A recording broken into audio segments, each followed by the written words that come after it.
Well, speaking of the government here to help, or not help in this case, Dan Andrews has got a plan to solve the housing crisis in Melbourne. According to a report in the Herald Sun, he's proposing a plan to build 1 million new dwellings in the next 25 years to be put in inner Melbourne suburbs. That means high-rises and a lot of them. Now, I know what you're thinking. You're thinking people living in these beautiful, leafy inner Melbourne suburbs are going to be outraged. They're not going to want high-rise buildings in their beautiful suburbs. They don't want it turned into a mini Beijing. They're surely going to go to their local government and say, look, we've worked so hard to finally afford our dream home. We don't want it surrounded by high-rises. Well, the Andrews government have already anticipated that, which is why they're going to strip local councils of their power to have any say in rejecting these developments. So, according to an anonymous government minister, and I know why he wanted to stay anonymous, he told the Herald Sun he thinks this isn't going to be very popular.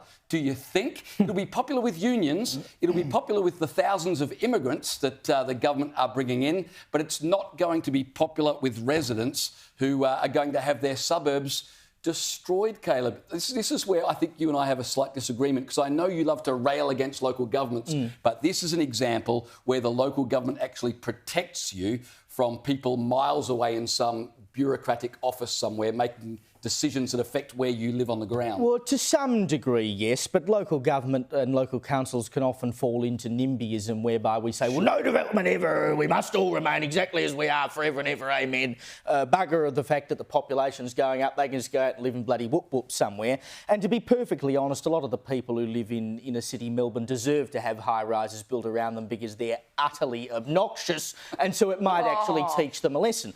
It does make sense to have higher density housing around transport hubs like train stations, bus interchanges, that kind of thing. But this is retrospective. I have no argument with that. The discussion ought to be around exactly how dense that housing is. Now, if we're talking about putting up, 30-storey buildings around terrace houses and that kind of thing, you can completely understand why people might have a problem with it. But part of the reason that the Andrews government and the Minns government in New South Wales is talking about taking planning powers away from councils and consolidating it into the state government is because councils continually say no to everything.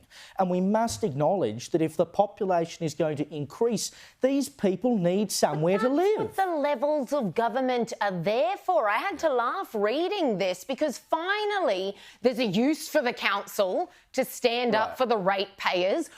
Every single night on this show, we're bashing one council or another because they're too busy not doing road rates and rubbish. They're supporting the yes vote and doing ridiculous things like car-free days. We're closing the roads so you can't even drive, etc. and so on.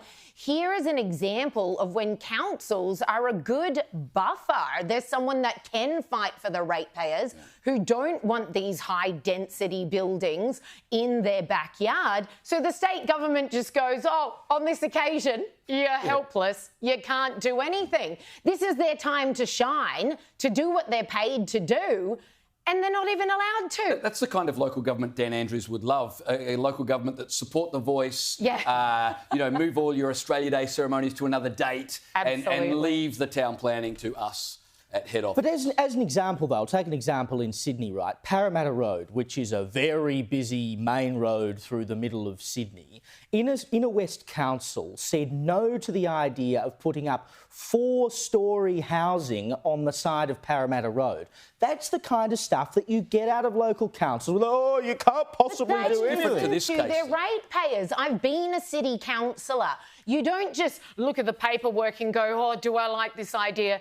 Do I not? You get bombarded by ratepayers giving you their feedback, and like any MP at different levels of government, you are there to represent the interests of your constituents, of your ratepayers, and you vote accordingly, not according to what you feel you might like. That's not what people elected you for, and that's what the councillors do when they're turning some of these down. You can't demonise the individual for simply acting on all the feedback that they've received. Those kinds of things go out and people are allowed to make submissions. It's like any other level of government.